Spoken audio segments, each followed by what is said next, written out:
This time we're going to take a bit of a deeper dive into a real-life Jonge Read case study. And we'll talk through those issues as we go. Now, the names have been changed to protect the innocent, but other than that, it is a real-life case study.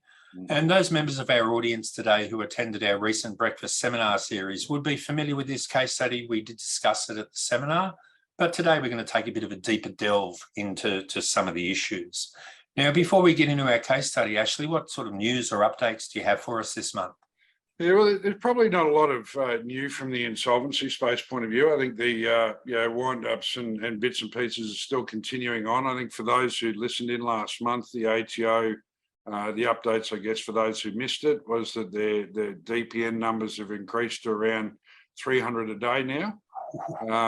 And probably the big message that I got out of last month was that we've had a lot of referrers and accountants talking to us about what's the ATO doing now, what does it look like? And what they made really clear in the webinar for those who didn't attend was that the message was quite simple, is that what it was back in 2019, they're returning to exactly what their policy was. So they haven't created new policy. There's not a new normal, so to speak. The ATO have gone back to what it was, returned to what it was at the start of 2000. And well, if you look at what it was like dealing with a client in the ATO in 2019, that's what you've got to deal with now. So that's what they're focusing on. And that's probably the big thing. We are hoping to have that video available for everyone, and we'll send that out via email link when we can. We've just got to go through the various ADO protocols to get that video, the recording signed off. Okay. All right, Ashley, well, thanks for that. 300 DPNs a day, and it sounds innocuous, the ATO going back to what they used to do, but I remember how many companies they used to liquidate back in before the pandemic. So it's actually very important news. All right, let's jump into our case study. And today we're going to be talking about a company called Hare Property Management. So to get started, I'll just give our audience a little bit of background about Hare Property. Now, the business was started by Roger Hare, and he resigned as a director and went into retirement in November 2021. His son, Greg Hare, became the director of the company and took over the day-to-day managerial operations. Now, the group had entities that were involved in property development. So they would develop property and sell it to end users. And then Hare Property Management would then provide property management services to those people. Now, the pandemic hit the business pretty hard. A lot of agreements expired during that term and they were not renewed. During the pandemic, occupancy rates were well down and the overall demand for property management services reduced quite significantly. At the same time, because the related entity had stopped doing property development, there was no new product to sell to clients and there was no new properties to manage. So they were getting affected all around the traps. So that's a little bit of background. Ash, what more can you tell us about Hare Property Management? Well, I guess probably one of the big things was that they didn't have a very good repayment history with the ATO. So as you mentioned there, they got into a lot of strife with the ATO, with the pandemic, but their issues started pre the pandemic and only escalated through that process. So Greg, the son who took over the business, was very, very confident that his life would go back to normal. He'd make plenty of money once the effects of the pandemic eased. Very optimistic sort of guy.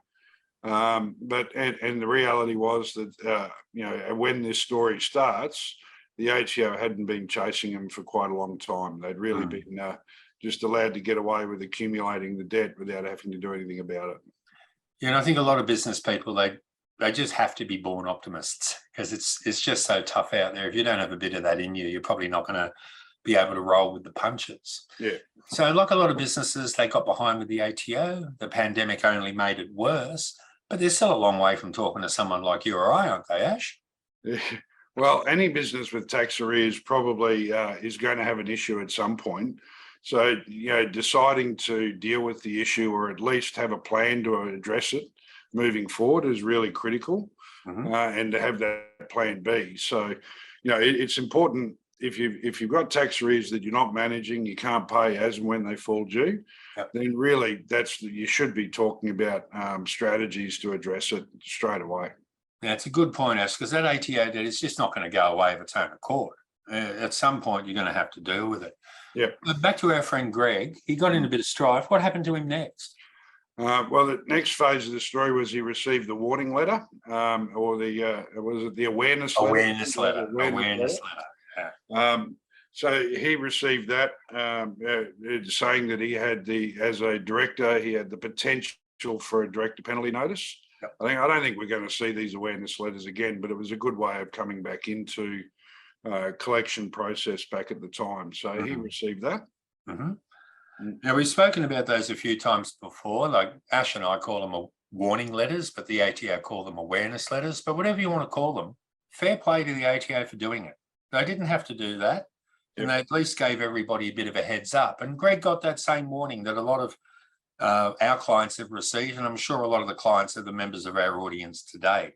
So we got a heads up. Ash, what did he do? What did he do about it? He's got a warning. What action did he take? Well, Greg, being the optimist, did nothing. So he knew he was going to fix the problem himself, and moved on. And I think again the ATO said that it was about 30 or 32% of people actually did something with the awareness letter campaign that they did. But Greg was very much in the 70% who just did nothing and hoped that it was going to go away and the problem would solve itself. Interesting. So from our perspective, Ashel, what do you think he should have done as soon as he got that awareness letter?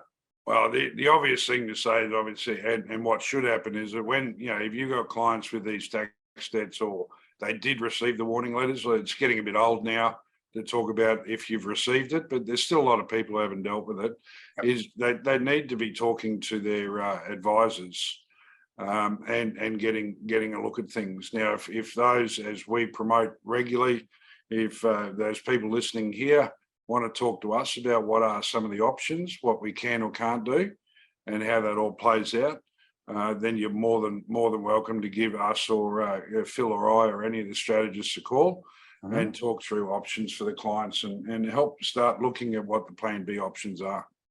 Yeah, but really for Greg, just because you got a letter from the ATO, why on earth would you want to bother your accountant with something trivial like that? Hey, so he got the letter. What happened next in our story? Well, the next part's actually the interesting bit. So soon after Greg got the letter, he got a phone call from his father, Roger, who had received the warning letter as well.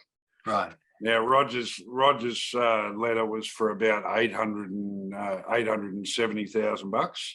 So not much money, only 870. No, not huge amounts. But, so he got a warning letter for 870. Greg's was actually a little bit higher because Roger had obviously retired and left the business. Geez, I bet Roger was happy about that. Any idea how that conversation between Roger and Greg went? What did he say? I wasn't on the phone call, but I can tell you that what Roger said to us when we did finally meet him did not paint it as a very pleasant phone call. So yeah, he wasn't real happy. But Greg, of course, was jumping on the bandwagon saying, look, you don't need to worry about it. You've resigned as a director. It's not your problem anymore. And I'll sort it out with the ATO.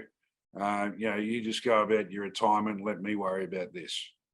Well, geez, if I got a letter from the ATO saying I could be personally liable for 870 grand, I'd be a bit worried. Yeah. Is that right, though, what Greg told Roger about resigning as a director and it's not his problem anymore? Well, flat out, no.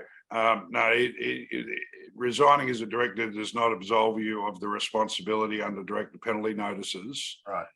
If they're issued. So, and it's actually something that we've seen quite a bit of in the last 12 months that, businesses have used the pandemic to transition from father to son or mother to daughter, as well as business partners deciding to retire and leaving one or the other to deal with it. But when you resign as a director, it doesn't get you out of it at all. Right. Now, if you're an incoming director to a new entity, there is a 30-day window which the ATO has given you to come in, have a look at the state of the company, ring the ATO as a director where you have the authority to get all the details that you need and work out what the state players of the company. If you don't resign within that 30 days or liquidate the company in that 30 days, then you as an incoming director are responsible for all the debt of the company, even from prior to your appointment. So I knew I should have been worried, Ash, about that letter. Absolutely. A new director can inherit that liability even if they weren't around when it happened. Mm. So Greg was going to sort everything out with the ATO, and we know he's a very confident person. How did that work out? Well, yeah, I guess if we wouldn't have much of a story to tell if Greg sorted it all out, did he? So it'd be a short one, wouldn't it? Yeah, it'd be a very short one and not very exciting. No. So Greg tried to put forward a payment plan to bring everything into, to get it all under control and all the rest of it. That payment plan got rejected because it's a significant amount of money, and he needed more years than the ATO was willing to do. And then shortly after that, both Greg and Roger received the director penalty notices for multiple companies in the group. Well, let's talk briefly about payment plans and director penalty notices. And I know that we've spoken about this at many of our webinars, but just for the benefit of our new guests, our first timers today, if Greg had been able to get a payment plan approved by the ATO, would that have solved his problem with the director's penalty notice that he received? No. It is payment plans, although is a good way of getting the ATO into a controlled pattern. Once you've received a director penalty notice, at the end of the 21 days, if it's not paid in full or one of the other liquidation methods have been used, the debt is still a personal debt. Right. If the company pays the payment plan all the way through and gets everything paid, then you've got no problem. But if in 6 months' time the company defaults on the payment plan, then any outstanding amount from that DPN will become is a personal liability, and then the ATO can chase it from there. All right. Now, you and I talk about lockdown director penalty notices and non-lockdown director penalty notices, and we talk this language all the time, but that can be a bit confusing for people that don't do this every day. Could you just run us through the difference in the types of director penalty notices you can get? Yeah. Now, look, I know you mentioned this already, Phil, but I'll just say it again, is that I know that a lot of people are sick of hearing about DPNs and lockdowns and non-lockdowns. But interestingly, even the ATO realised that most people don't understand the DPN, which was something that they talked about last month. So the difference really comes down to the reporting. So a lockdown director penalty notice means that you can't do anything. It's basically just telling you that the debt is already personal. Right. Lockdowns come about if you haven't lodged your business activity statements within 3 months of their due date. Which therefore captures PAYG, GST, wet tax, and luxury car tax. So if you don't lodge your business activity statement within 3 months of its due date, all of those debts then become automatically locked down against the director. Right. And there's nothing you can do apart from pay it or potentially look at personal insolvency. Okay. Non-lockdown is where someone has reported everything on time or close to on time, but they haven't paid it. Right. So the director's not automatically liable. They need to be made liable through the issue of the director penalty notice and the subsequent not doing anything within the 21 days. So if I get a penalty notice, I've got 21 days to do something. If that, from the date of the notice, not the day I get it, but the day of the notice, the 21 days lapses and that non-lockdown penalty turns into a lockdown. That's correct. Yeah. So I've got 21 days from the date of the notice, and we've just said that entering into a payment plan doesn't get you out of that liability. Yep. What does for a non-lockdown penalty? Yeah. So there's 4 things. First one, and obviously, is pay it within the 21 days. Other than that, the only options are insolvency options, including liquidation, voluntary administration, or small business restructure. So if I do one of those things within 21 days, the director is no longer personally liable for the debt. It's deemed to be remitted, is what they call it. So it's remitted, and therefore it's not a personal liability. Okay. Apologies to the people that have heard that before. So what sort of director's penalty notice did Greg and Roger get? Well, if I use Roger as an example, Roger ended up with a total DPN of about 871,000. The non-lockdown component of that was 868,000 of it, and the lockdown component was $2,646. Wow. Okay.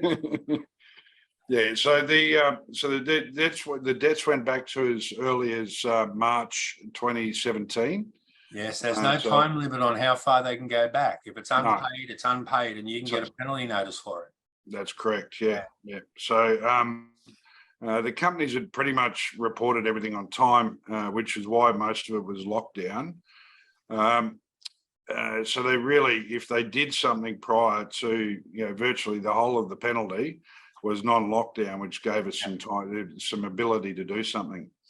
The DPN was dated the 14th of June. Mm-hmm. Roger didn't receive it in the mail until the 20th of June. Okay. So he had 21 days from the date of the notice to achieve some form of remission, which meant that the deadline was the 5th of July. Well, look, that's good news. At least they reported it on time and they got a chance to remit their liability. 21 days from the date of the notice, though, might only mean 15 days from the expiry of that notice. Yep. That's not a lot of time. So once he got that, what did Greg do about it? Oh, well, he's a genius of a lad, this fella. So he did nothing again. Of course not. He didn't really worry about it all. Well, probably not fair to say nothing. So what he actually did was that he jumped on the phone to the ATO to try and complain about them not accepting his first payment plan. Tried to put another payment plan up. The ATO did the usual, had a listen, had a look at it, and then rejected. Mm-hmm. They rejected that payment plan. And then Greg finally rang his accountant and said, mate, I've got this issue going on. Accountant would have been a bit surprised, eh? He wasn't real happy. He was certainly quite horrified that it was the state that it was. Yeah. And so he got around to, and then he booked a meeting with us to talk with Greg and Roger on the 1st of July. That's only a few days before the penalty expires. Yeah, 4 days. It was due to expire on the 5th of July. Well, nothing like leaving everything to the last minute, is there, Ash? Now, just give our audience a brief rundown on what Hare Property Management looked like at the day of the meeting, which was 4 days before the penalty expired. The company was owed around $200,000 by normal trade debtors. Greg owed a loan to the company of $200,000, Division 7A loan. There were some motor vehicles that were under finance, but the finance was more than the value of the vehicles. There was no equity in them. There were a few bits and pieces of equipment like office furniture and minor items like that, and a little bit of cash in the bank, but nothing significant. The ATO were actually owed over $2 million. Now, the penalty notice was about 871 in Roger's case, but the total debt of the company was way more than that because the director's penalty notice only applies to certain portions of that debt. There was a major bank loan there. The bank had lent them $250,000 to the company, and as security, the bank had taken a charge over the company, a security interest called an ORPAP, and they also had a personal guarantee from Greg and his wife, Julie, that was supported by a mortgage over their family home. Now, what really catches your attention out of that brief background I gave, Ashley? What jumps off the page at you? Well, the first one that really jumps out is the bank loan. So with the bank loan, the bank having security over the company, even though it's also got the mortgage, the loan over the company is the big one, because it means that we can't do anything. We can't sell the business without the consent of the bank, right, or having them paid out. And Greg obviously didn't have. I shouldn't say obviously. Greg didn't have the means to pay out the bank in the 3 days we had, or the 5 days we had left before the notice remitted. So and 3 days isn't enough time to get consent from the bank to transfer its security to a new entity in anyone's world. Never not enough time for me to get a call through to my bank manager. So that's probably one of the big ones, and the second one that is one that comes up all the time for us, is that you mentioned that Greg has a loan to the company, so he owes the company some money. So if we liquidate the company, Greg's going to be called on by the liquidator to rewrite those loans. You're just full of good news, aren't you? Oh, mate, you asked me what I saw. Yeah. Now, the meeting was, I should point out, the 1st of July, when we had this meeting, was a Friday. Penalty notice expires on the 5th. That's not much time, Ash. There's nothing you can really do, though, eh?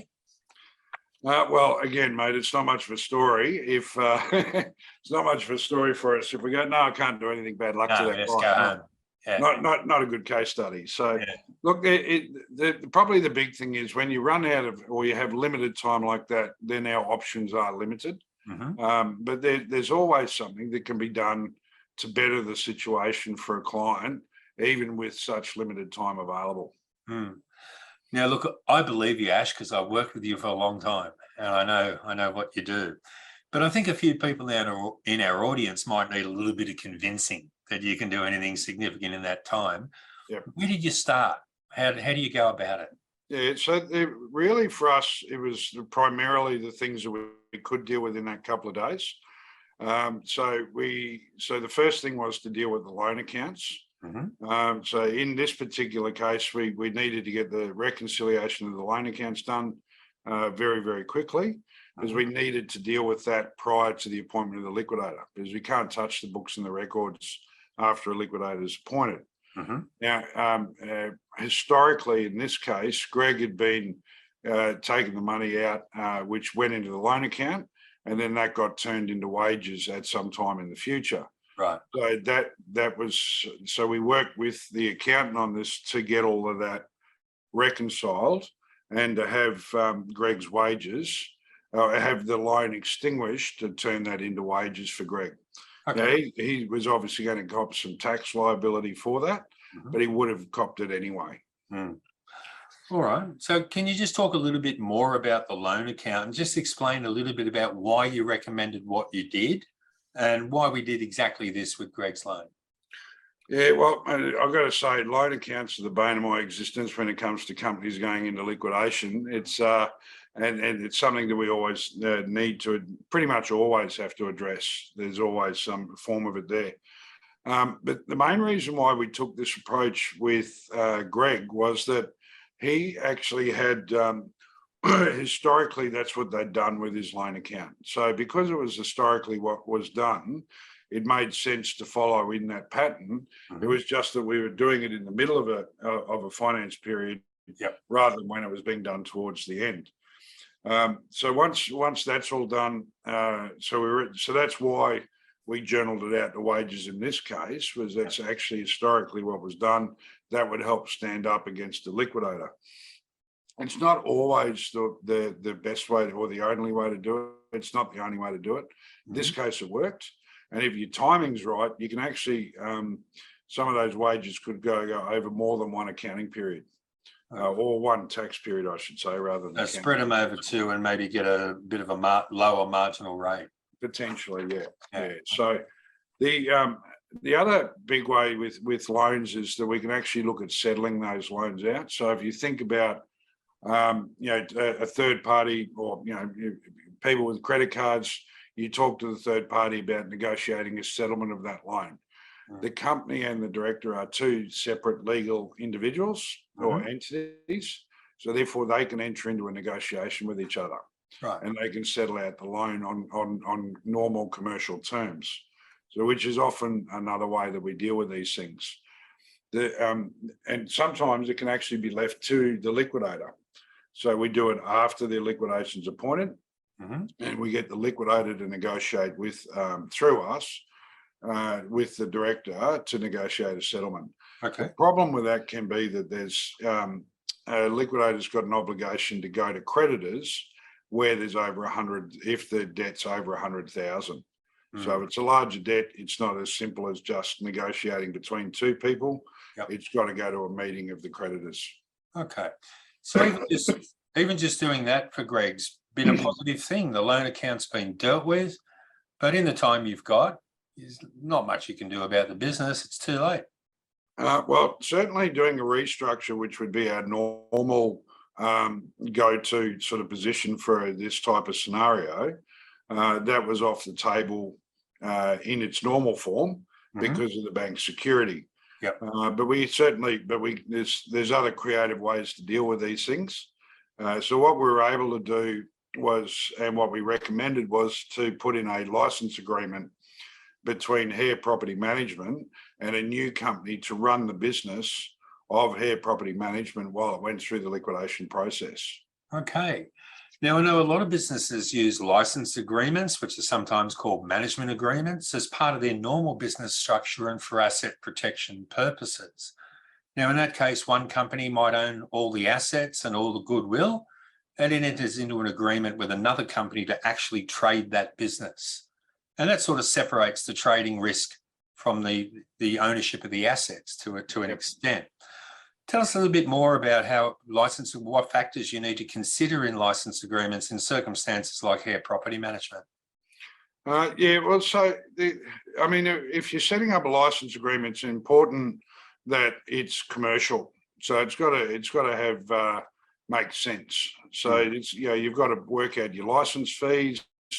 You've got to work out what responsibilities and obligations both sides of the fence are dealing with. Yep.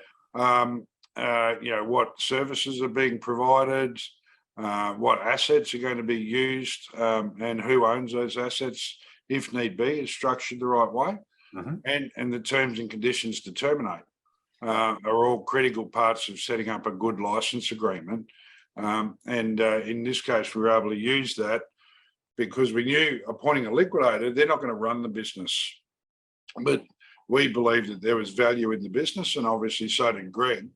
So by putting it into a license agreement, it gave us the ability to protect the staff or look after the staff and look after the clients while we went through the insolvency process. Okay. Now, liquidators, though, they can't be bound to those agreements. No. Right? They can repudiate them and say, look, I don't want a part of that. But in most cases, when the agreement is commercial and the liquidator is not exposed to any personal risk in running a business, sometimes or most of the time, they're willing to leave them in there for at least a short period of time. It gives them the opportunity to look at options around selling the business. Yeah, well, it often helps you to keep the business alive because they're not going to take the risk on. Yeah. No, and what we see a lot of in our work, Ashley, is when a company goes into liquidation, the goodwill of that company can be destroyed because it's just not trading anymore. Yeah. All right, so you're already making a huge difference here for Greg. What was the next step? Well, that got us through to Monday morning. A lot of work done between Friday and Monday morning, my friend.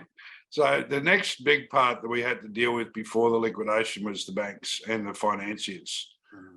So they were going to obviously get a pretty rude shock on the 5th when the company went into liquidation. So talking to them to ensure, one, that they didn't appoint a receiver over the top, or that they started making moves on the personal guarantee against Greg and his wife. So we needed to get on the phone to the bank and cover off what we were doing.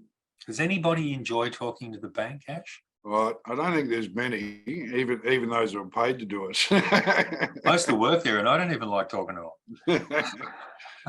Look, there's some good bankers around. There are, but they can be tough conversations, can't they?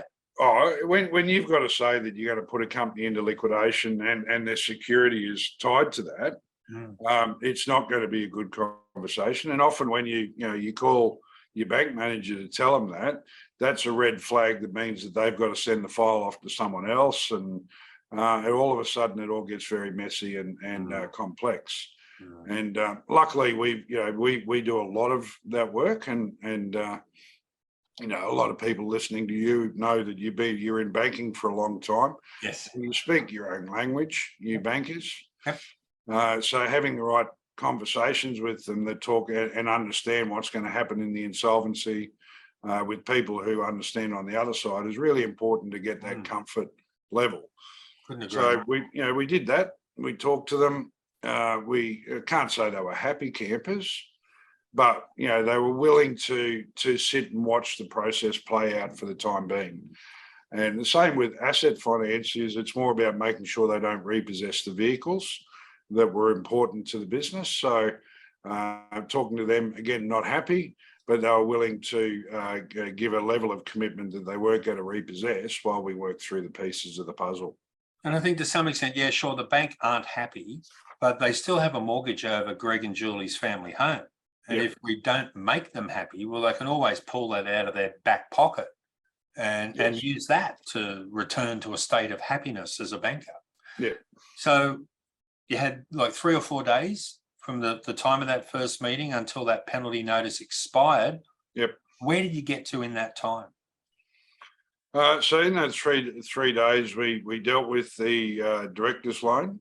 Mhm. We got that all sorted out. We got the license agreement in place. Yep. As I mentioned, the bank wasn't happy, but they were happy to sit on their feet. I sit on their hands. Asset financiers were happy. On the day the DPN was due to expire, Greg appointed a liquidator. Right. So we assisted him to appoint the liquidator, which then meant that the 870 odd thousand was deemed remitted, and Wow. Greg and Roger weren't personally liable for it. That certainly made Roger happy because he technically had, well, not technically, he didn't have any control for that to happen. So he had to hope that Greg got it all done in time. Mm. The lockdown part, the $2,646, What do you think? that they still needed to pay that, so there was no way out of that one. They might have to wear that That's one. where we got. otherwise. That's where we got to by the 5th. Outstanding, mate. So a new company's trading under a license agreement and Hare Property Management's gone into liquidation. So a liquidator's now been appointed. What did the liquidator do? Well, first thing they need to do is obviously be comfortable to ratify that the license agreement is that they're willing to live with it, which they were. They allowed that to continue on as they knew there was an opportunity to sell the business and as a going concern, but they didn't have any of the risk. The other big part is to focus on picking up the assets and dealing with those. So the big part of that was the debtors. Yep. Now, collecting debtors in liquidation is always an interesting process, but they got stuck into doing that.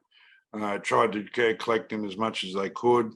It did prove a little bit difficult. So some of the debtors used it as a good excuse not to pay, and they otherwise would normally, it'd be an easier conversation. Yeah. But they worked through that process. Some debtors always seem to think that once a company goes into liquidation for some magical reason that they're not required to pay anymore. And also what I've found is that when a company goes into liquidation, it's amazing how many last minute disputes over debts sorts of occurs. It's always a surprise to people, at least that's the way that they act. Yeah. We would say though that liquidators always make their best efforts to collect these debts. They do a good job, they're good professional people and they try hard, but it can be difficult. What sort of issues are there for liquidators in collecting debts? Oh, look, the big one is that obviously they think in liquidation they can get away with it, but the liquidators have got an obligation to only spend money to collect assets or debtors in this case where it's commercially viable. So if they, like any other business owner, going down the process of stat demands and CSDs and wind-up notices to try and get your debt can be very difficult and hard, but they've got to go through the same recovery process as anyone else. In this particular case, just staying on track and not going off on the million other tangents that we can, what ended up happening was that we were able to collect about 130,000 of the 200 in the debtors.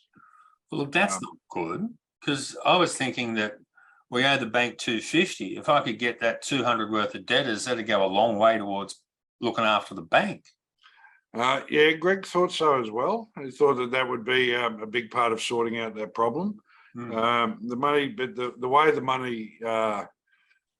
money gets used once it's collected by a liquidator has a lot more issues, which doesn't always mean that it goes to the bank. Yeah, but the bank's got the first ranking security interest over the company, so they get the money, right? Well, in a liquidation scenario, not always, Phil. So it's not always as simple as the security and the priority positions change in the liquidation scenario. So, Of course they do. so the liquidator always gets first priority. So they're at the top of the chain. And fair enough too. They've got a job to do, right? They've got to get paid. Fair enough. Yeah. So then your all-PAP or your security holders have priority over funds that come from fixed assets. Okay. So equipment or motor vehicles or something like that. That they get priority over some of that money. But and then employee entitlements have priority over the money that comes from circulating assets. So, or the floating part of for us with grey hair, we remember the floating. You only say floating for my benefit, don't you? Because I appreciate it. There's no shortage of grey hair, buddy. So and debtors fall into that floating category. Right. So employees and particularly the superannuation gets priority over the debtor, over the secured creditor. Okay. Then the remainder would go to the bank, to the secured creditors, and then after that's the unsecureds. Doesn't sound good being an unsecured creditor, does it? Never a good place to be, no. Now you're right. It did sound worse than I thought it was. So the liquidator got 130,000 from debtor collections. Where did the money end up? So 30,000 went to the liquidator for their fees to date on the project. 80,000 went out to superannuation. Right. And then the bank got 20 grand to finish up with. So the bank were owed 250,000 and they had a security interest and they only got 20 grand. Yeah. Wow. Yeah. Yeah. No, so that's no wonder they're unhappy. Well, they were certainly even more unhappy when that happened, I can tell you. So, that obviously puts pressure on for Greg and Julie, because they knew that they had the bank still had the mortgage over the family home on top of that. So the obvious thing, the next step for us then was once that first round of money was dealt with, we had to deal with the refinance of the home to pay out the bank. Right. Now, we also needed to get some extra money because Greg wanted to buy the business back off the liquidator. So we had to go about the process of financing. Now, we were lucky enough that Greg and his wife had significant money in the equity in the property. Okay. Because they'd been in there for a long time, paid down most of it. And obviously with the growth that we've had over the last few years helped as well. Well, that's all right then. That shouldn't be too much of a problem. If there's plenty of equity in the property, you can arrange refinance without too many issues, yeah? Well, once a company goes into liquidation, it gets a little bit more complicated. So this is where part of the cost of doing things late or leaving it to the last minute causes some issues. So on Greg's credit file, there will come up with a mark on his file saying that he's a director of a company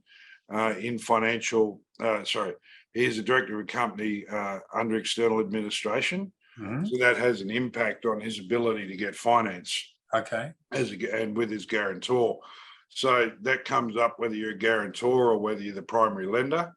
So when they do the credit checks. So in this case, it's still possible to get the lending, but you've got to go through slightly different processes and you've got to go to a different type of bank. You're not going to go to a big four and deal with this one. No. The questions that the big four ask around that type of credit impairment just make it too difficult for it to work. There's not really any great answers to those questions, is there? No, not really. To be frank. All right. So I'm hearing lots of good reasons that a director or individual facing financial difficulty should not just stick their head in their sand like our old mate Greg did. But, he's got you to help him. He's got Jonge Read, the team at Jonge Read behind him. So how did that area of it all work out? Yeah, so what we were able to do with the help of a broker who specialised in dealing with this sort of hard to get finance, but again, we like this, we specialise in our area and we bring in the experts around us for that. So, they were able to find a smaller lender, second tier lender, I guess, if you want to call it that, who you could have the conversation with about what went on. And were less worried about the mark on the credit file because they were able to take the security that they needed. So long story short, we found a smaller lender at a slightly higher rate. Yep. That allowed us to pay out the major bank, and also get us the money to hold for the sale of the business. I bet Greg's banker likes him again now, doesn't he? Well, yeah, they probably could go and have a coffee. Go have a coffee. All right. So the bank's been paid out. Yep. And Greg's got some money to make an offer to buy the business from the liquidator. Is that the next step? Yeah, well, that while all that refinancing is going on, we started the process of getting the valuations that we needed to put a formal offer to the liquidator. Mm-hmm. We put an offer. Long story short, we put an offer of about 80 grand to the liquidator. It was a bit of argy-bargy back and forward and what it's worth, and the fact that Greg really wanted it. The liquidator probably knew he could get away with a little bit more. And we ultimately settled on $100,000 to buy the business. Actually, that's a great outcome for creditors, because that company could have gone into liquidation and there'd be no sale of the business as a going concern, and the creditors wouldn't have got that money. Absolutely. So Greg and Julie, they borrowed some money against their house, and they wanted to buy the company, the business of the company in liquidation. How did you set that up? What were your recommendations there? Yeah, so again, something we talk about quite a lot, Phil, is setting up a loan agreement between Greg and Julie, the wife, personally, and the new company, so Coney Property Management. There's a loan agreement. Just these guys are acting like a bank, so that's what they needed. They should have the security like a bank. Yeah. So we set up the loan agreement, or help their legal documents. So we help them get loan agreements set up with all the right terms in place, written documentation, what the terms are, how it gets paid back, letters of demand, all that stuff goes in there. Charge yourself some interest on it. You can charge interest on that loan. Charge interest if you want to as well. Yeah. And then put the appropriate the security, the general service, the GSA, put the service agreement, put that on place and have that registered against the company. Okay. So then they become a secured creditor. And as I said earlier, I don't like the sound of being an unsecured creditor. They're right down the end of the line to get any money. Certainly gives you some power. Yeah. A little bit better, yeah. No guarantee, but at least it gets you a seat at the table, which can make all the difference. Absolutely. So we're running out of time, Ash. How did it all turn out in the end? Long story short, we were able to get the company moved into the new entity. All the staff remain employed, all the customers and the clients continued on. Greg's now got the business that he can use his optimism to try and drive it through to the next phase of his life. Dad got to retire without having to pay out $870,000 out of his retirement fund. That's a good thing. And the liquidator's got about 100 grand in cash. Now, in the size of all the debts, it's not significant, but there's some more money to go back to secured creditors and unsecured as needed. The soup is all paid out, which is good. All the staff get their money, and everything moves forward from there. Now, I know it took you a lot longer than 3 or 4 days to do all of that, but we just wanted to talk about those steps that you can take when time's short. Yes, you've got less options, but you do have them. And then a lot of the work is done after the appointment of the liquidator in this case, Ash. Yes, yeah. So I would say that's an amazing outcome in the circumstances, given the time that you had to operate in. What do you think some of the key take-homes for our audience out of this case study could be? Yeah, look, I mean, the big thing that we really wanted to promote today was that it isn't too late. So don't, no matter when someone comes to you, it's worth picking up the phone and having a chat to one of our team to talk about what options are available. When you even though later often means less options, it doesn't mean no options. Yeah. So I think that's the really big one that we wanted to cover off on. But the other thing, I guess, is that because Greg left it so late, there are a lot of costs to that for him that made it significantly a harder process than if people had come earlier. So there is it's important that, to keep an eye out. I think, and the ATO mentioned this last month, have a look on your MyGov accounts for all your clients. If they do have outstanding debt, then it may be worth calling them in for a meeting, talking about what they're and saying, what do you want to do? Are you on top of it? Well, let's get some people in to have a look at it. Because they will be coming after it, and getting a head start on that is always better than not. And I just add to that, again, payment plans do not get you out of a penalty under a director's penalty notice. In fact, it can turn a non-lockdown penalty into a lockdown penalty because the notice expires 21 days from the date of the notice go by. All right, Ashley, you've done a fantastic job again today, mate. That's all I had for you. I'll hand back over to you now to wrap up our session this afternoon.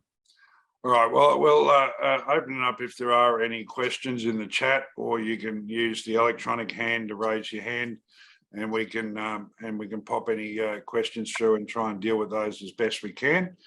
But I guess in the wrap up, thank you all again very much for coming along today. I do treat it as a real privilege that you give us nearly an hour of your time once a month to listen to us gas bag about projects that we've worked on or different information. So really appreciate that. And I sincerely mean for everyone to, if you've got any issues, please, pick up the phone, talk to any of our strategists about any of your clients that you've got. That doesn't mean we're going to, we're not trying to jump down the throat to get a job over the line. If we don't believe there's a job there, there is not a team member that will try and push something on that doesn't exist. No way. If you just need some guidance, need some help on even how to talk to people. One of the hardest things, and I'm just dribbling on a bit while people write their questions, but one of the hardest things is to have that hard conversation. Well, I've certainly been utilised in the past to have that hard conversation. So if that's needed, please let us know. Give us a call. We'll talk about it. But there's a few times that I've worn the black hat so that the accountant or professional advisor could wear the white hat. Yeah. So Elise has put up the poll again. Phil, be nice to us as always. I am. I give myself 10 every time. That's probably why the ratings look okay. Yeah, Robert thank you for your feedback, Robert. And you made a comment earlier. No return to normal, ATO and other revenue agencies on the warpath. Look, I think there's an element of truth in that. I largely don't necessarily agree. I think we just forgot what they were like. I think we had a 2-year holiday and we all forgot what their normal activities are like. Yeah. And we do appreciate the feedback in the comments boxes. Thank you specifically to Paul. Yeah. Thank you very much. So Phil and I will be back next month. Oh, we got another question here. You mentioned multiple companies in the group lead to the DPN. Was this a grouping issue? Each separate entity had debts and hence multiple DPNs. Yes, Joel, it's the latter. There were multiple, they were not grouped. There were multiple companies and each director received multiple director penalty notices specific to each company in that business group. But you raise a good point. Grouping is an issue. We're not fans of it. We don't like it. It leads to all those sorts of problems down the track. We understand the costs involved, and again, it's always what's right for that particular client. From an insolvency perspective, we're not huge fans of it. Yeah, but this. Interestingly, there was questions about whether when you liquidate one company in some of the grouping, whether they can reissue DPNs in another. But that's a whole different legal issue, which they can't, but no. Yeah. All right. Okay. Well, we'll be back again next month. Yes. We'll have a chat through some, I think we're looking at small business restructures next month. Yes. Which I think is a very underutilized tool at the moment to help businesses get through. So we may change our minds between now and next month, but that's what we're looking at the moment. So we look forward to seeing you all again next month. And please pick up the phone and talk to us if you've got anything that needs to be discussed. Thank you all very much for attending. Really appreciate it. All right. Have a great day, everyone. Cheers. And if you happen to be up in Cairns for the Bookkeepers Conference, pop in and see me at the stands over the next 2 days. His hair's even better in person, I assure you. All right. See you, everybody. Have a great afternoon.